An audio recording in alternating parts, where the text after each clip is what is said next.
तक हमने ये इसमें देखा कि फॉरेन करेंसी 3 किस्म की करेंसी होती है, फंक्शनल करेंसी, प्रेजेंटेशन करेंसी और फॉरेन करेंसी। फंक्शनल करेंसी क्या होती है? फंक्शनल करेंसी होती है कि जी हमारे इन्वायरमेंट में जो करेंसी नॉर्मली यूज होती हो। हमारे इन्वायरमेंट में क्या, हम पाकिस्तान में रहते हैं, हमारे इन्वायरमेंट में कौन सी करेंसी यूज है? पीकेआर। तो हमारी फंक्शनल करेंसी पीकेआर है। अगर हम अमेरिका में रहते हैं, अगर ये अमेरिका है तो अमेरिका की इन्वायरमेंट में कौन सी करेंसी यूज होती है? डॉलर। तो डॉलर अमेरिका की फंक्शनल करेंसी है। इंग्लैंड हो गया, इंग्लैंड में कौन सी करेंसी मोस्टली चलती है? पाउंड्स। तो इंग्लैंड की फॉरेन फंक्शनल करेंसी पाउंड्स है। उसके बाद हमने देखा कि प्रेजेंटेशन करेंसी क्या है। हमने कहा कि जी प्रेजेंटेशन करेंसी फंक्शनल करेंसी भी हो सकती है और फॉरेन करेंसी भी हो सकती है। कैसे? हमने दो एग्जांपल्स ली। पहली एग्जांपल हमने ये ली कि प्रेजेंटेशन करेंसी में हमने कहा कि एक कंपनी है पाकिस्तान में, वो है, उसकी डीलिंग जो है आउट ऑफ पाकिस्तान भी होती है। लेट्स सपोज उसकी डीलिंग अमेरिका में होती है, वो अमेरिका से ट्रांजेक्शन भी कर रही है अगर उसकी डीलिंग से, सिंपल सी बात है, ठीक है। तो वो क्या करेगी? अपने अकाउंट्स में उसकी मर्जी प्रेजेंटेशन करेंसी पाकिस्तानी रुपीस में लिखे, ठीक, मगर वो बैलेंस शीट, अपनी स्टेटमेंट ऑफ प्रॉफिट लॉस वो डॉलर में शो कर सकती है। कोई उस पर हार्ड एंड फास्ट रूल या रिस्ट्रिक्शंस नहीं है। सिनेरियो को हमने अलर्ट किया, हमने कहा जी कंपनी है पाकिस्तान में है, उसकी ट्रांजेक्शन जो है आउट ऑफ कंट्री भी है, वो अपनी प्रेजेंटेशन करेंसी, अपने बैलेंस शीट्स, अपने प्रॉफिट एंड लॉस अकाउंट्स को जो है डॉलर में शो कर रही है, तो वो कर सकती है। फिर उसके बाद हमने आए फॉरेन करेंसी। हमने कहा कि जी फॉरेन करेंसी जो है हर वो करेंसी जो कि हमारी फंक्शनल करेंसी ना हो, वो फॉरेन करेंसी है। जैसे पाकिस्तान है, पाकिस्तान में डॉलर मोस्टली यूज नहीं होता, पाउंड्स मोस्टली यूज नहीं होते, तो डॉलर और पाउंड्स पाकिस्तान के लिए फॉरेन करेंसी है। हम कुछ क्वेश्चंस भी करेंगे जिसमें हम ये समझेंगे कि फॉरेन करेंसी होती क्या है और फॉरेन करेंसी को पहचाने कैसे, फंक्शनल करेंसी को कैसे पहचाने, इसके क्वेश्चंस भी हम करेंगे। उसके बाद मैंने आगे बात की कि फॉरेन करेंसी में मॉनेटरी आइटम्स होते हैं और नॉन मॉनेटरी आइटम्स होते हैं। मॉनेटरी आइटम्स क्या होते हैं? हर किस्म का रिसीवेबल, हर किस्म का कैश और हर किस्म का पेएबल। इन ये तीनों मॉनेटरी आइटम्स है, इनके अलावा और कोई मॉनेटरी आइटम्स नहीं है, ठीक है। कौन से मॉनेटरी आइटम्स है? हर किस्म का रिसीवेबल, हर किस्म का पेएबल और कैश। उसके बाद हमने बात की नॉन मॉनेटरी आइटम्स कौन से होते हैं। इन तीनों के अलावा, मॉनेटरी आइटम्स के अलावा, हर आइटम नॉन मॉनेटरी आइटम होता है बैलेंस शीट का, ठीक है, प्रॉफिट एंड लॉस का नहीं, बैलेंस शीट का। हमने एग्जांपल ली पीपी, इंटेंजिबल एसेट हो गया, इन्वेस्टमेंट होगी हमारी, ठीक है। ये हमने कहा कि हमारे नॉन मॉनेटरी आइटम्स में आ जाते हैं। अब उसके बाद जो है हम उसको पढ़ भी लेते हैं, इनकी डेफिनेशन हम पढ़ते हैं। ये लिखिए functional currency. An entity's functional currency is the currency of the primary economic environment which it operates.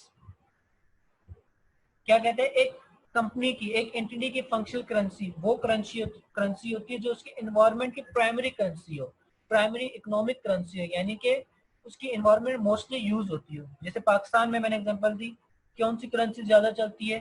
PKR, Pakistani rupees. Determine the functional currency of each entity within a group, currency of a primary economic environment in which entity operates. Presentation currency कौन सी currency होती है? The currency in which the financial statements of an entity are presented. वो currency जिसमें जो हम financial statement, company की कोई financial statement है वो शो कर रही हो, वो फंक्शनल भी हो सकती है, वो फॉरेन भी हो सकती है। फंक्शनल की हम पढ़ गए थे, ये बुक में लिखी हुई है, the currency of the primary economic environment in which an entity operates, वही डेफिनेशन है। फॉरेन करेंसी या currency other than functional currency of entity, functional currency के अलावा कोई भी करेंसी है वो फॉरेन करेंसी है। उसके बाद एक्सचेंज रेट होते हैं, स्पॉट रेट होते हैं, क्लोजिंग रेट होते हैं। ये रेट्स कौन क्या होते हैं, इसको दिखाने के लिए हम थोड़ा सा इसको डिफाइन करते हैं। मैंने एक एग्जांपल, हमने जैसे प्रेजेंटेशन करेंसी में एग्जांपल ली थी, एक कंपनी है, कंपनी ए लेट्स सपोज, और दूसरी कंपनी है बी। कंपनी ए जो है वो पाकिस्तान में है और कंपनी बी जो है वो यूएसए में। कंपनी ए डीलिंग करती है किसके साथ? कंपनी बी के साथ। कंपनी ए की डीलिंग से कंपनी बी के साथ, ठीक है। अब पाकिस्तान में जो कंपनी है उसने यूएस की कंपनी से लेट्स सपोज ट्रांजैक्शन की, ट्रांजैक्शन क्या की, उसने जो है उसको जो है अपना इन्वेंट्री सेल की। इन्वेंट्री सेल करने पे वो क्या एंट्री करेगी, रिसीवेबल को डेबिट देगी और सेल्स को क्रेडिट करेगी अगर उसको अमाउंट नहीं मिली। ठीक है, अब उसने जो चीज सेल की है वो यूएस में लेट सपोज $10 की थी। ठीक है, अब वो जो है अपनी प्रेजेंटेशन करेंसी जो है पीकेआर में करता है, अपनी फंक्शनल करेंसी पे करता है। अब वो तो अपने रिसीवेबल को $10 नहीं लिखेगा, तो वो क्या करेगा, वो कन्वर्ट करेगा।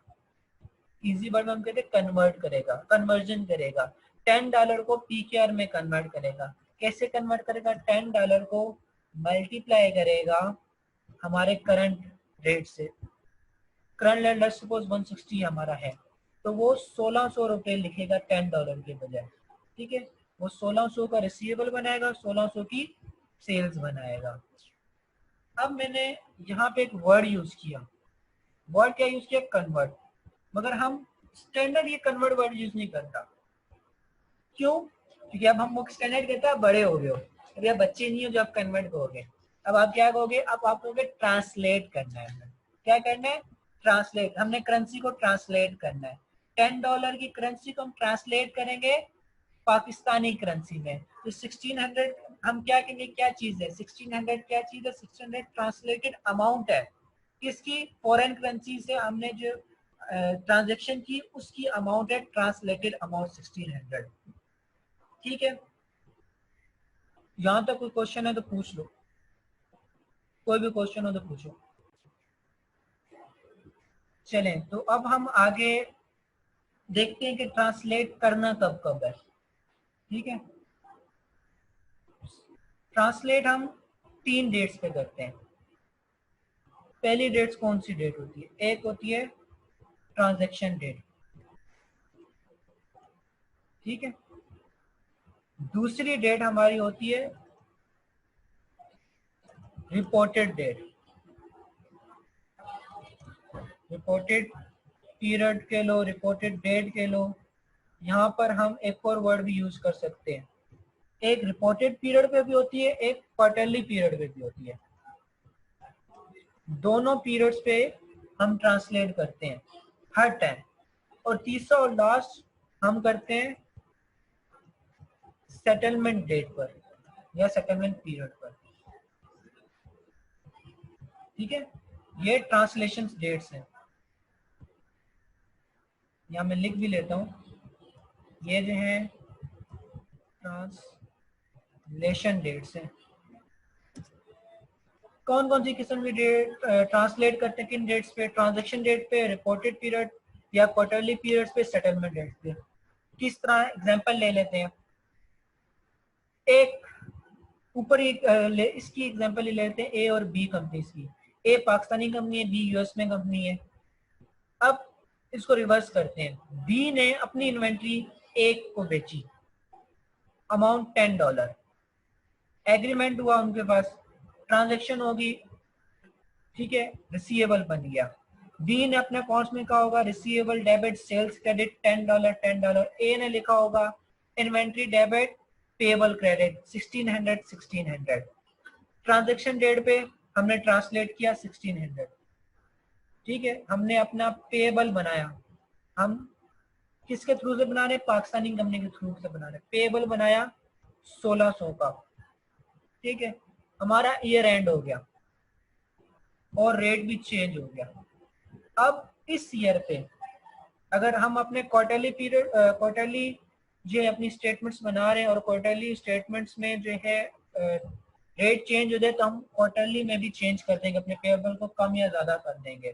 ठीक है, तो हमने क्वार्टरली सपोज के नहीं, हम जो ईयर पे ईयर टू ईयर कर रहे हैं, तो रिपोर्टेड पीरियड पे यानी ईयर एंड पर हमने रेट देखा, लेट्स सपोज रेट हो गया था $15, सॉरी 160 था, रेट हो गया 150।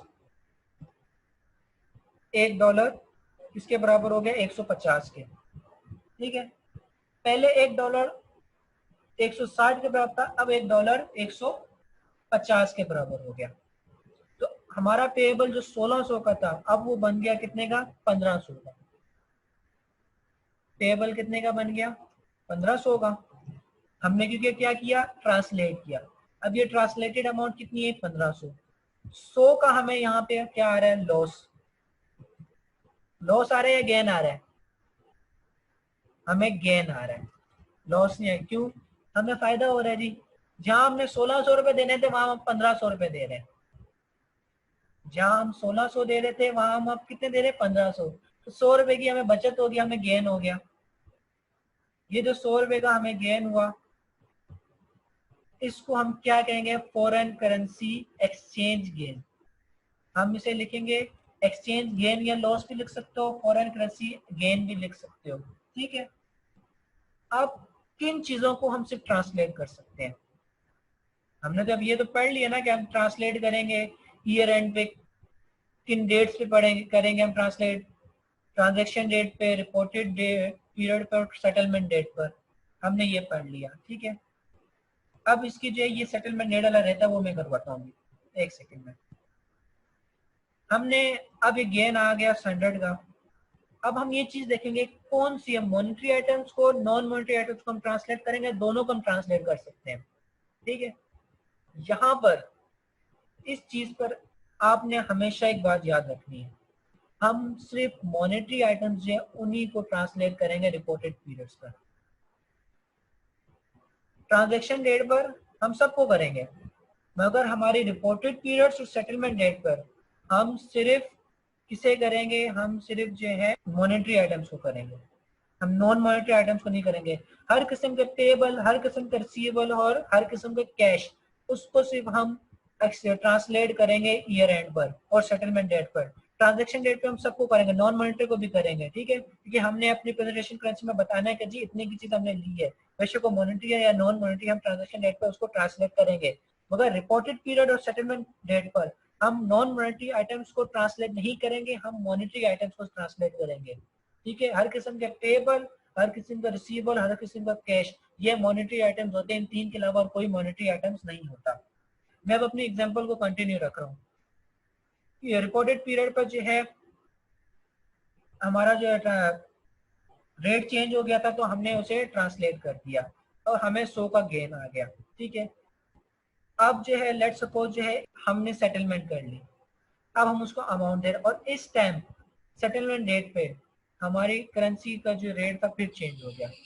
करेंसी का रेट चेंज हो कितना, वो दोबारा 160 पर, या लेट सपोज 170 कर लेते हैं, 170 पे आ गया, $1 अब 170 के बराबर हो गया। पहले हम क्या करेंगे, इसकी मैं एंट्री भी करके दिखा देता हूँ। $10 की चीज थी, हमने 1600 रुपए अपने रिकॉर्ड किया ट्रांजेक्शन डेट पे, रिपोर्टेड पीरियड पे वो 1500 की होगी। अब वही चीज, ठीक है, 170 रुपए, यानी अगर हम बैंक से पे कर रहे हैं उसको, तो कितना हम पे कर रहे होंगे, 1700 रुपए। पेबल हमारे कितने का था, पेबल हमारे पास ईयर एंड पे 1500 का लिखा हुआ था, 1500 का। अब 200 का यहाँ जो डिफरेंस आ रहा है वो मैं क्या लिखूंगा, वो मैं यहाँ लिखूंगा एक्सचेंज गेन या लॉस। वैसे तो मुझे लॉस हुआ है, क्यों, क्योंकि मुझे नजर आ रहा है कि जी ये मेरा जो है लॉस है, मगर मैं दोनों लिखूंगा क्योंकि एक्सचेंज गेन और लॉस हम ऐसे लिखेंगे। ये ईयर एंड पे एक एंट्री हम करेंगे। मैं इसमें ये बात करता, हमने कौन से कॉन्सेप्ट जो है इसमें डिस्कस किए। हमने इसमें पहला कॉन्सेप्ट कौन सा डिस्कस किया, कि हमने किन डेट्स पे ट्रांसलेट करना है, वो हमने देख लिया। तो उसके बाद हमने देखा किन कौन से आइटम्स को हमने जो है ट्रांसलेट करना है, और किन डेट्स पे कौन से आइटम्स को ट्रांसलेट करना है। हमने बात की, मैं रिपीट कर रहा हूँ, ये बात बहुत इंपॉर्टेंट है, मैं इस बात को दोबारा रिपीट कर रहा हूँ। हमने कहा 3 डेट्स पे हम ट्रांसलेट करेंगे। पहली ट्रांजेक्शन डेट पे, ट्रांजेक्शन डेट पर मॉनेटरी आइटम्स और नॉन मॉनेटरी आइटम्स दोनों को ट्रांसलेट करेंगे। ठीक है। तो उसके बाद मैंने बात की कि हम रिपोर्टेड पीरियड पे ट्रांसलेट करेंगे, मगर हम सिर्फ रिपोर्टेड पीरियड पे मॉनेटरी आइटम्स को ट्रांसलेट करेंगे, नॉन मॉनेटरी आइटम्स को ट्रांसलेट नहीं करेंगे। फिर लास्ट में मैंने कहा सेटलमेंट डेट है, हम उस पे जो है मॉनेटरी आइटम्स को ट्रांसलेट करेंगे, नॉन मॉनेटरी आइटम्स को ट्रांसलेट नहीं करेंगे। फिर मैंने बात की कि जैसे हम ट्रांसलेट करेंगे इनके बीच में डिफरेंस तो आएगा, या ज्यादा आएगा या कम आएगा। ज्यादा या कम है वो गेन एंड लॉस आएगा, वो हम प्रॉफिट एंड लॉस में एक्सचेंज गेन या लॉस के नाम से हम भेज देंगे। ठीक है। सेटलमेंट डेट पे भी हम ट्रांसलेट करेंगे। इस तरह से सेटलमेंट डेट में हमने एक एंट्री की। अब हम दोबारा हैंडआउट्स की तरफ आ जाते हैं और यहाँ से पढ़ लेते हैं। यहाँ पे भी बात की एक्सचेंज रेट क्या होता है। इसने बात की कि दो करेंसीज के डिफरेंट का रेट को एक्सचेंज रेट कहते हैं।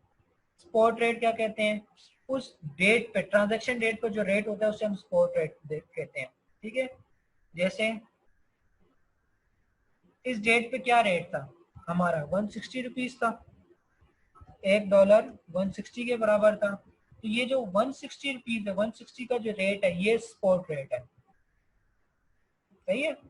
क्लोजिंग रेट सेटलमेंट रेट को कहते हैं।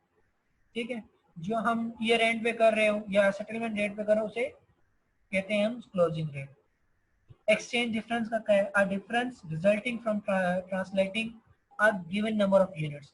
ट्रांसलेटिंग क्या चीज है, ट्रांसलेटिंग कह रहा है कन्वर्जन को। ठीक है, जो ट्रांसलेट वर्ड यूज किया इसने क्या कन्वर्जन के लिए यूज किया। सही, तो कह रहा है कि जो ट्रांसलेट करते हुए डिफरेंस आता है एक यूनिट को दूसरी कंट्री के यूनिट से, उस एक्सचेंज रेट पर, डिफरेंट एक्सचेंज रेट्स पर जो आता है हमें डिफरेंस, उसे एक्सचेंज गेन या लॉस कहते हैं। एक्सचेंज डिफरेंस की बात कर रहे हैं। फिर से यहाँ बात की मॉनेटरी आइटम्स क्या होते हैं, हम पढ़ के मगर हम यहाँ डेफिनेशंस पढ़ लें ताकि हमें एमसीक्यूज में ये काम आएंगे। मॉनेटरी आइटम्स क्या होता है, units of currency held and assets and liabilities to be received or paid in cash in a fixed number of currency units. For example, monetary items include cash itself, loans, trade payables, trade receivable, interest payable. क्या बात कर रहा है, currency हो, asset हो या liability हो, किसी से पैसे लेने हैं, किसी को पैसे देना है, यानी रिसीवेबल या पेएबल। और उसके जो है करेंसी किसी भी fix number of currency unit पे हो। इसने एग्जांपल क्या दी, कैश हो, लोन हो, ट्रेड पेएबल हो, रिसीवेबल हो, इंटरेस्ट पेएबल हो। सिंपल एग्जांपल, किसी भी किस्म का रिसीवेबल, किसी भी किस्म का कैश या किसी भी किस्म का पेएबल, वैसे वो इंटरेस्ट पेएबल हो, लोन पेएबल हो या फिर जो हमारे सप्लायर्स होते हैं वो पेएबल हो, ट्रेड पेएबल यानी। ठीक है, किसी भी किस्म का पेएबल हो वो मॉनेटरी आइटम है। अब इसी तरह इसने नॉन मॉनेटरी आइटम को भी डिफाइन किया। कहते हैं नॉन मॉनेटरी आइटम्स क्या होते हैं, non monetary items are not defined by IAS 21। कहते हैं नॉन मॉनेटरी आइटम्स IAS 21 ने डिफाइन ही नहीं किया। मॉनेटरी आइटम को तो डिफाइन किया, नॉन मॉनेटरी आइटम को डिफाइन ही नहीं कर रहा। क्यों, पढ़ते आगे। कहते हैं but they are items they are not but they are the items that are not monetary items. कहता है क्योंकि ये वो आइटम्स है जो मॉनेटरी आइटम्स नहीं होंगे। मतलब क्या बताना चाहता है, ये डेफिनेशन दे रहा है इन शॉर्ट में। ये कह रहा है कि नॉन मॉनेटरी आइटम्स वो आइटम्स है जो मॉनेटरी नहीं है। हमारी तो चवली है इसने, मगर इसने डेफिनेशन दे दी, कॉन्सेप्चुअल है कि monetary items, non monetary items वो जो मॉनेटरी नहीं है। जी वो तो हमें पता है, जो मॉनेटरी होंगे वो तो नॉन मॉनेटरी है ही नहीं। बस इतनी सी उसने बात कर दी। लिखा they include tangible non current asset, investments in other companies, investment properties, and deferred taxation, which is notional amount of tax rather than actual amount of tax payable. Deferred tax हम आगे पढ़ेंगे तो वो उसको हम इतना डिफाइन नहीं करता। इसके एग्जांपल्स दिए, टेंजिबल एसेट हो चाहे कोई भी, नॉन करंट एसेट हो, इन्वेस्टमेंट हो, जैसे हमने आगे पहले एग्जांपल्स पढ़ी है, उसका वो नॉन मॉनेटरी आइटम्स हो गए। अब इसने जो रूल्स बता रहा है, the rules are as follows for entities preparing the individual financial statements. Assets or liability, monetary items asset की या लाइबिलिटी, मॉनेटरी आइटम्स होंगे तो आपका रूल क्या होगा, उसकी अकाउंटिंग ट्रीटमेंट क्या होगी और ट्रीटमेंट ऑफ एक्सचेंज डिफरेंस क्या होगा। मॉनेटरी आइटम्स की अकाउंटिंग क्या रीट्रांसलेट करेंगे एक क्लोजिंग रेट, यानी हर ईयर एंड पे मॉनेटरी आइटम्स को ट्रांसलेट करेंगे। अगर सेटलमेंट डेट आ रही है तो उस पर भी मॉनेटरी आइटम को ट्रांसलेट करेंगे। ट्रीटमेंट ऑफ एक्सचेंज डिफरेंस, उसका जो ट्रांसलेट करते वक्त एक्सचेंज डिफरेंस आएगा, गेन या लॉस आएगा, उसे हम प्रॉफिट एंड लॉस में रिकॉग्नाइज अकाउंटेड कर देंगे। ठीक है, अब कहते हैं नॉन मॉनेटरी आइटम्स को कॉस्ट पे हम पहले अगर लिखेंगे, पहली बार हम उसकी कॉस्ट पे लिखेंगे, जो ट्रांजैक्शन पीरियड पे जो उसकी कॉस्ट होगी उस पर लिखेंगे। इसका मतलब क्या है, इसका मतलब वही है जो हमने डेट की बात की, ये रिपोर्टेड पीरियड पे ट्रांसलेट नहीं होगा, ये जो है सेटलमेंट डेट पे भी ट्रांसलेट नहीं होगा। आगे इसने अकाउंटिंग ट्रीटमेंट भी लिखी है, no रीट्रांसलेशन, the transaction is left at original spot rate, हम सिर्फ इसको ट्रांसलेट तब करेंगे जब हम इसकी ट्रांजैक्शन कर रहे थे। जैसे एग्जांपल हमने लिए $10 था, उस वक्त रेट ट्रांजैक्शन रेट हमारा यानी स्पॉट रेट जो था 160 था, तो 1600 हम लिखेंगे। इन्वेस्टमेंट 1600 की लिख ली तो हम उसको दोबारा चेंज नहीं करेंगे, रीट्रांसलेट नहीं करेंगे, ना रिपोर्टेड पीरियड पे ना सेटलमेंट पीरियड पे, और इसका एक्सचेंज गेन लॉस होता ही नहीं है, नॉट एप्लीकेबल। फिर non monetary items carried at fair value, अगर नॉन मॉनेटरी आइटम्स को फेयर वैल्यू पे लेके जा रहे हैं तब क्या होगा? Retranslate at the exchange rate ruling at the date of fair value adjustment, हम उसे रीट्रांसलेट करेंगे अगर उसकी फेयर वैल्यू की एडजस्टमेंट जो भी होगी उस हवाले से, और उसका एक्सचेंज जो गेन लॉस जो होगा वो रिकॉग्नाइज करेंगे इन द सेम लोकेशन है the revaluation gain and loss, जिसे रिवैल्यूएशन का गेन लॉस आता था उस तरह इसके भी गेन एंड लॉस को हम ट्रेड करेंगे। ठीक है, क्वेश्चन नंबर 1 है, कहता है P is a UK registered mining company whose shares are traded on London Stock Exchange. Its operating activities take place in the gold and diamond mines of South Africa. Requirement क्या है? पहली, इसकी presentation currency कौन सी है, दूसरी functional currency कौन सी है, तीसरी PA board specialising mining equipment from US, invoice in US dollar, what type of currency in the US dollar using the IS 21 definition. क्या पूछ रहा है ये? तीसरी रिकॉर्ड, चलो पहले दो रिकॉर्ड में कर दे, तीसरी पे फिर आते हैं। कहते हैं कंपनी पी है यूके में, रजिस्टर्ड भी यूके में, ठीक है, और है भी लिस्टेड क्योंकि उसके शेयर्स जो है ट्रेड करते हैं लंदन स्टॉक एक्सचेंज में, और वो स्टॉक अपने जो ट्रांजेक्शन्स करती है, ऑपरेटिंग एक्टिविटीज जो है उसकी साउथ अमेरिका अफ्रीका की है। पहला सवाल ये, उसकी प्रेजेंटेशन करेंसी कौन सी है? हम बोलेंगे इसकी ये यूके की कंपनी है, यूके में जो है वो अपनी ऑपरेटिंग, यूके में जो ज्यादातर जो चलती है वो पाउंड्स चलते हैं, मगर उसकी ऑपरेटिंग एक्टिविटी जो है वो साउथ अफ्रीका की है, तो साउथ अफ्रीका की फंक्शनल करेंसी उसकी प्रेजेंटेशन करेंसी होगी। ठीक है, ये भी हम अज्यूम कर सकते हैं, हम ये भी अज्यूम कर सकते हैं, ठीक है, हम इस तरह भी अज्यूम कर सकते हैं और दूसरी तरह भी हम अज्यूम कर सकते हैं, मगर ये ज्यादा जो है सूटेबल है। क्यों? कि वो अपनी ऑपरेटिंग एक्टिविटीज साउथ अफ्रीका में कर रहा है, उसके लिहाज से करा है, तो वो जाहिर सी बात है वो अपनी प्रेजेंटेशन करेंसी भी साउथ अफ्रीका के लिहाज से रखेगा, क्योंकि वो चाहेगा कि वहां के इन्वेस्टर इसकी कंपनी में इन्वेस्ट करें। पहली बात, एक रीजनेबल बात है। रिक्वायरमेंट ए तो होगी, अब रिक्वायरमेंट बी, उसकी फंक्शनल करेंसी कौन सी है? फंक्शनल करेंसी कौन सी करेंसी होती है? Environmental currency. उसका एनवायरमेंट क्या है? इंग्लैंड का। इंग्लैंड के एनवायरमेंट में यूजुअली कौन सी करेंसी चलती है? पाउंड चलती है, तो हम उसे कहेंगे उसकी फंक्शनल करेंसी पाउंड है। हालांकि उसकी प्रेजेंटेशन करेंसी साउथ अफ्रीका की है, मगर वो अपनी फंक्शनल करेंसी यूके की ही चलाएगा जो कि पाउंड है। अब आगे रिक्वायरमेंट थर्ड सी, कहता है सी रिक्वायरमेंट में वो कहता है कि पी जो है उसने यूएस से जो है एक इक्विपमेंट खरीदा, ठीक है, और यूएस की इनवाइस भी बन गई, तो कहता है कि करेंसी यूएस की है वो पी के लिए कौन सी करेंसी होगी? जल्दी से बताओ, पी के लिए करेंसी कौन सी करेंसी होगी? फंक्शनल करेंसी होगी, प्रेजेंटेशन करेंसी होगी, या फॉरेन करेंसी होगी?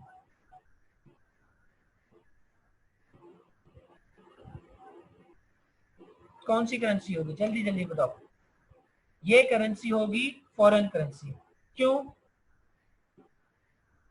पी जो कंपनी है वो कहाँ पे रजिस्टर्ड है? यूके में। उसकी फंक्शनल करेंसी कौन सी है? पाउंड। प्रेजेंटेशन करेंसी कौन सी है? और साउथ अफ्रीका की। मतलब प्रेजेंटेशन करेंसी का तो लेना देना ही नहीं है जी। हमने क्या पढ़ा था? IS 21 क्या बताता था? IS 21 ने बताया था फॉरेन करेंसी वो करेंसी है जो कि फंक्शनल करेंसी ना हो, तो हमारी फंक्शनल करेंसी जो है पाउंड्स है, और यूएस डॉलर जो है हमारे पाउंड्स नहीं, इक्वल नहीं है, यानी कि ये अलग अलग करेंसीज है, तो हमने कहा जो यूएस डॉलर है वो हमारी फॉरेन करेंसी हो गई। क्लियर है यहाँ तक सब कुछ?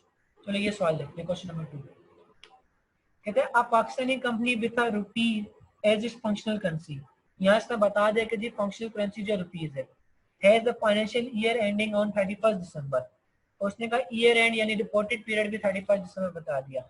It buys goods from an Australian supplier with the Australian dollar as its functional currency.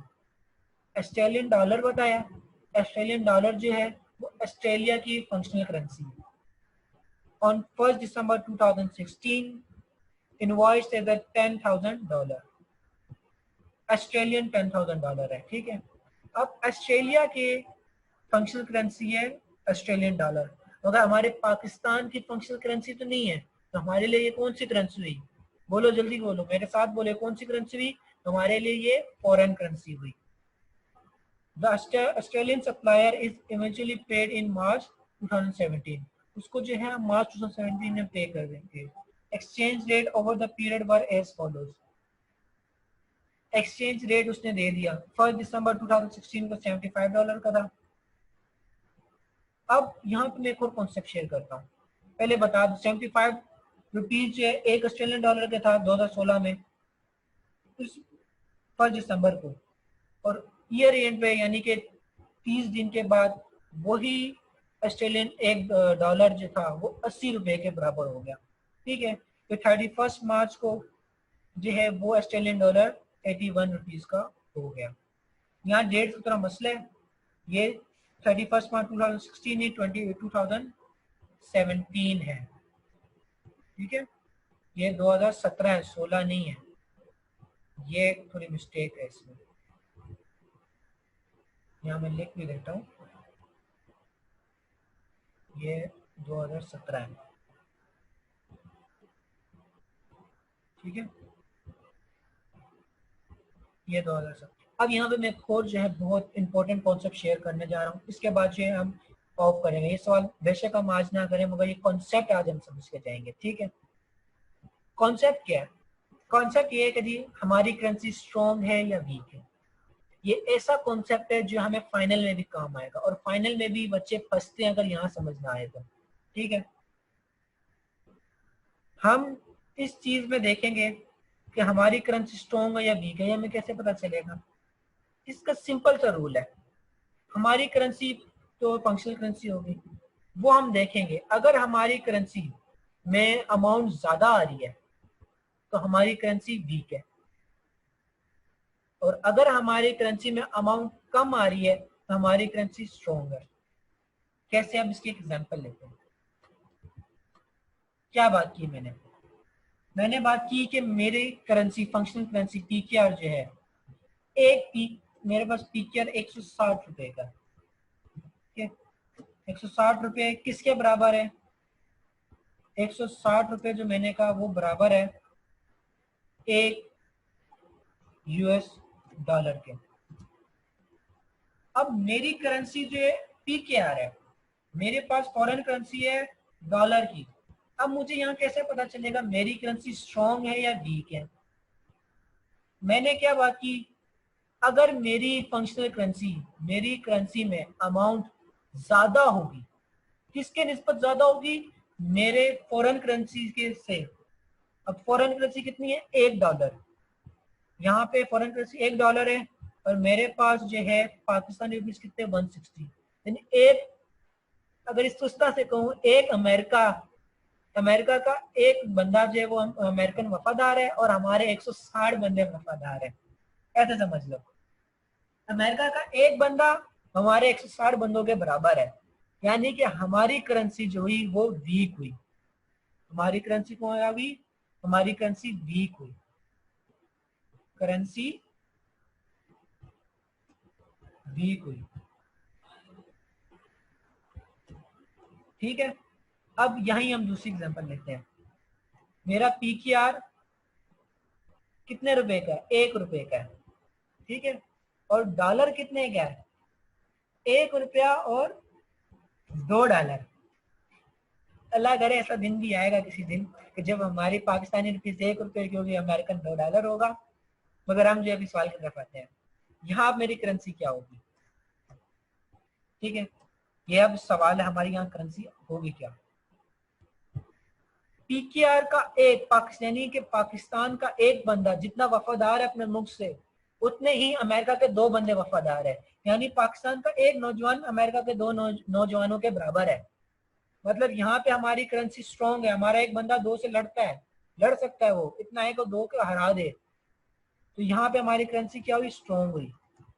पीछे क्या था एग्जाम्पल में हमारे 160 बंदे एक बंदे से नहीं लड़ पा रहे थे, और यहाँ पे हमारा एक बंदा 2 से लड़ पा रहा है। जहां पर 160 बंदे एक बंदे से लड़े, तो उसे हम कहेंगे कि वो हमारी जो करेंसी वीक करेंसी है। और जहाँ पे एक बंदा एक से ज्यादा लोगों से लड़े वहां की करेंसी स्ट्रॉन्ग है। इसका मतलब क्या, अब हम उसको जो है एक स्टैंडर्ड फॉर्म में भी बात कर लेते हैं। हम कहेंगे कि जी अगर मेरे मुल्क की मेरी फंक्शनल करेंसी में अमाउंट कम है फॉरेन करेंसी के निस्बत, अगर मैं फॉरेन करेंसी से कंपेयर करूं मेरी करेंसी में अमाउंट कम आ रही है तो मैं कहूंगा कि मेरी करेंसी जो है वीक करेंसी है। और अगर मेरी करेंसी की मैं कंपेयर करूं फॉरेन करेंसी से और मेरी करेंसी में अमाउंट ज्यादा आ रही कम आ रही है, वीक में ज्यादा आ रही है स्ट्रॉन्ग में कम आ रही है, तो मेरी करेंसी स्ट्रॉन्ग है।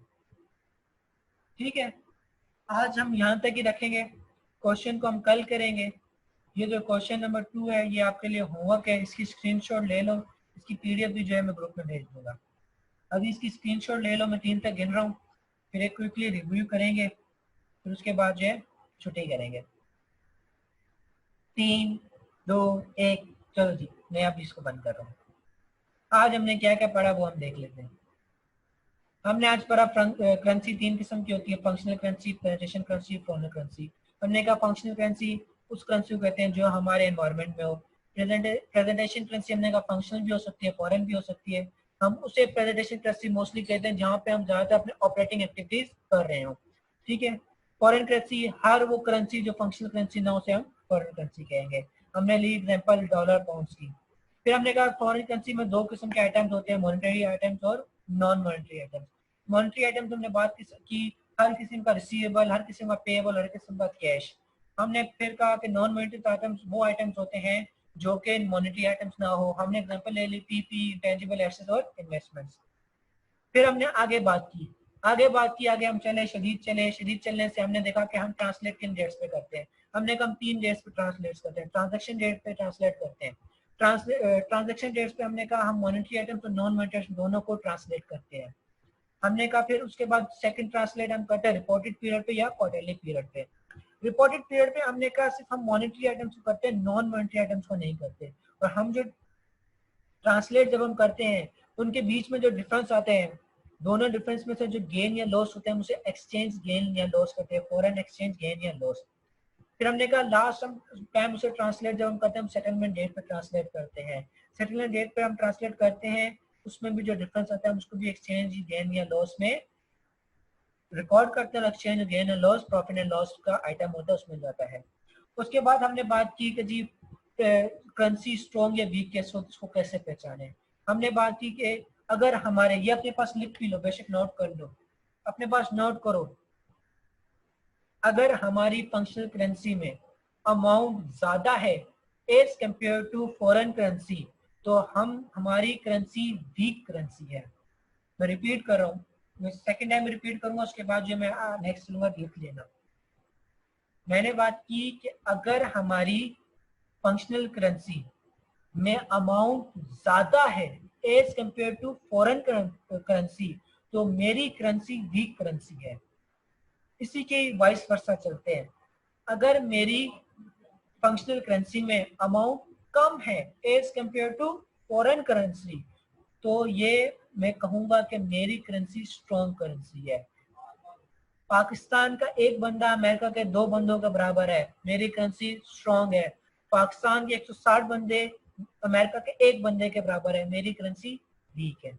तो आज के लिए यहीं पे ही रखते हैं, तो अब बाकी कल यहाँ से कंटिन्यू करेंगे।